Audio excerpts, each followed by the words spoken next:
Assalamualaikum warahmatullahi wabarakatuh. Kami dari tim B5 Program Studi Manajemen Informatika jurusan Teknologi Informasi Politeknik Negeri Jember.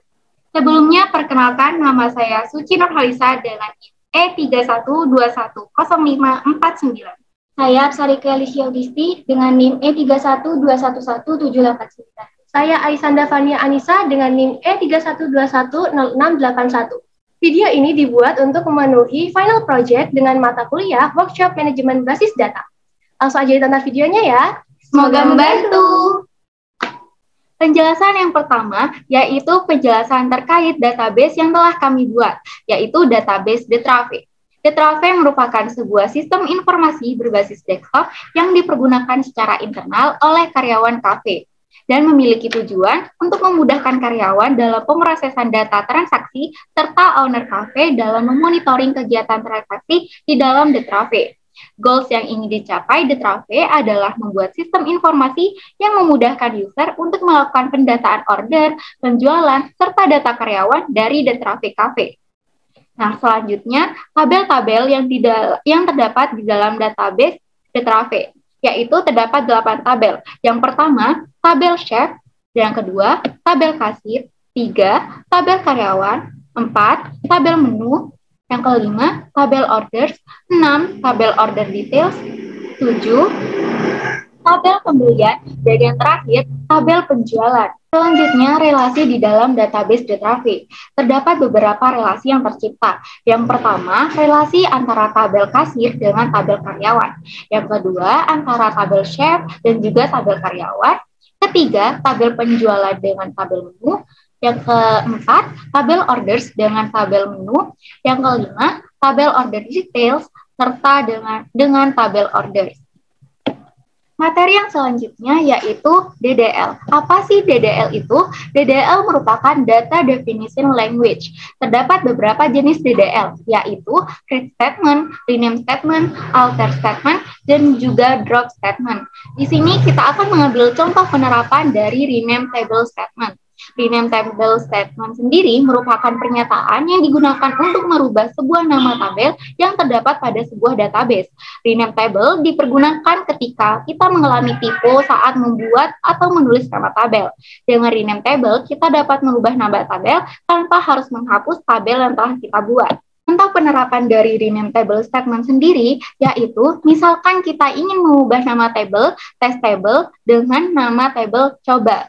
Nah, penulisan sintaks yang digunakan yaitu rename table dari nama table sebelumnya yaitu test table to nama table yang ingin kita buat. Misalkan diubah dengan nama coba.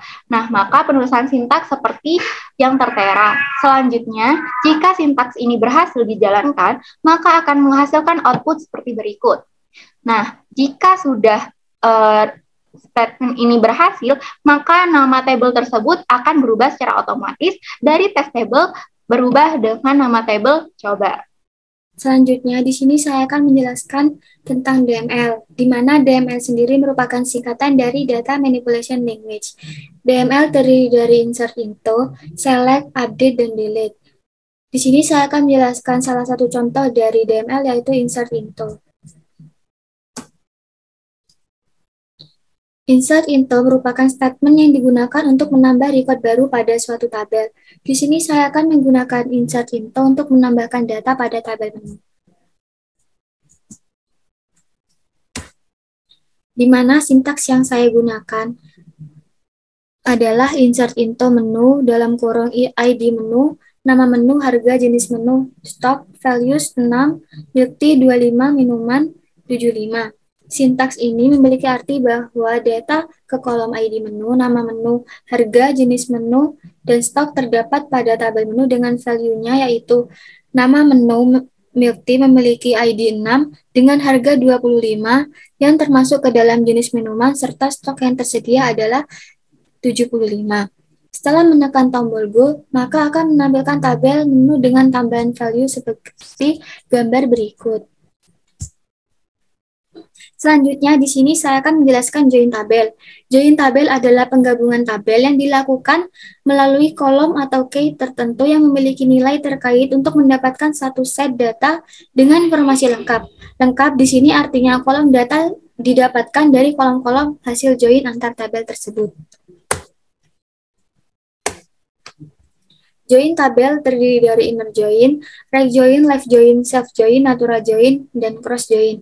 Di sini saya akan menjelaskan salah satu contoh dari join tabel yaitu inner join. Di sini saya akan menjelaskan inner join.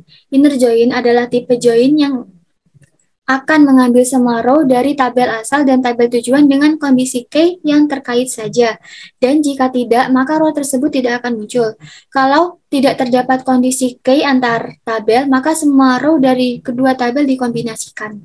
Pada inner join ini mengimplementasikan inner join pada tabel karyawan dan tabel chef, karena pada tabel tersebut terdapat ID chef.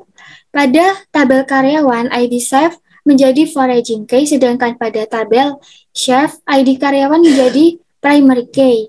Sintaks yang saya gunakan untuk membuat inner join adalah select karyawan.nama karyawan, chef, jadwal kerja, from karyawan, inner join chef, on karyawan.id chef sama dengan chef.id chef. Sintaks ini akan menghasilkan tampilan tabel gabungan antara karyawan dan chef. Kolom yang ditampilkan adalah nama karyawan dari tabel karyawan dan jadwal kerja dari tabel chef. Materi selanjutnya yaitu store procedure. Store procedure merupakan salah satu objek rutin yang tersimpan pada database MySQL dan dapat digunakan untuk menggantikan berbagai kumpulan perintah yang sering kita gunakan, seperti misalnya sejumlah row ke tabel lain dengan filter tertentu. Terdapat 3 komponen pada store procedure yaitu nama store procedure, parameter, dan body atau tempat penulisan statement SQL yang akan dieksekusi. Pada praktikum ini, kami membuat sebuah store procedure bernama getSumHarga. Nah, yang pertama yaitu create procedure. Create procedure ini untuk membuat prosedur dan getSumHarga merupakan deklarasi dari nama prosedur yang dibuat. Kemudian, begin dan end ini adalah sebuah tanda awal dan berakhirnya sebuah prosedur. Kemudian, dideklarasikanlah variabel serta tipe data yang digunakan untuk menyimpan nilai. Karena nilai yang akan disimpan adalah mata uang, maka menggunakan tipe data double. Apabila store procedure berhasil dibuat, akan muncul pada bagian kiri phpMyAdmin ini, di lokasinya yaitu ada di bawah nama database dan di atas tabel. Materi selanjutnya yaitu trigger. Trigger dapat didefinisikan sebagai himpunan kode atau prosedural yang dieksekusi secara otomatis sebagai respon atas suatu kejadian berkaitan dengan tabel basis data. Kejadian atau event yang dapat membangkitkan trigger umumnya berupa pernyataan insert, update, dan juga delete. Nah, pada trigger ini terdapat 2 jenis yaitu before dan juga after, yang mana merupakan waktu trigger akan dijalankan, apakah sebelum atau sudah database dimodifikasi oleh perintah DML. Kemudian, insert, update, dan delete merupakan perintah DML yang dapat mengaktifkan trigger. Waktu trigger terbagi menjadi 6, yaitu before insert, before update, after update, before delete, dan juga after delete.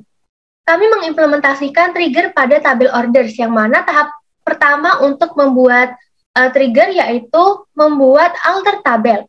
Nah, di sini kami membuat alter tabel dari tabel orders dengan nama tabel delete orders. Lalu menuliskan waktu trigger akan dijalankan yaitu after atau setelah database dimodifikasi. Begin dan end ini merupakan pernyataan yang membungkus sintaks-sintaks pembangun trigger. Karena dibutuhkan referensi sebelum perubahan data, maka pada kasus trigger kami menggunakan old ini. Dan sintaksnya untuk membuat trigger adalah sebagai berikut.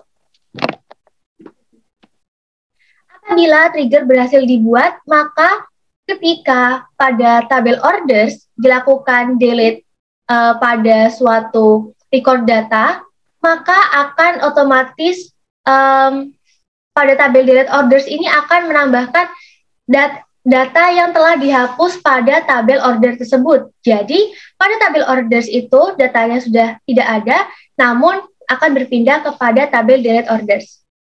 Sekian penjelasan dari kelompok kami. Kurang lebihnya mohon maaf. Terima kasih sudah menonton. Wassalamualaikum warahmatullahi wabarakatuh.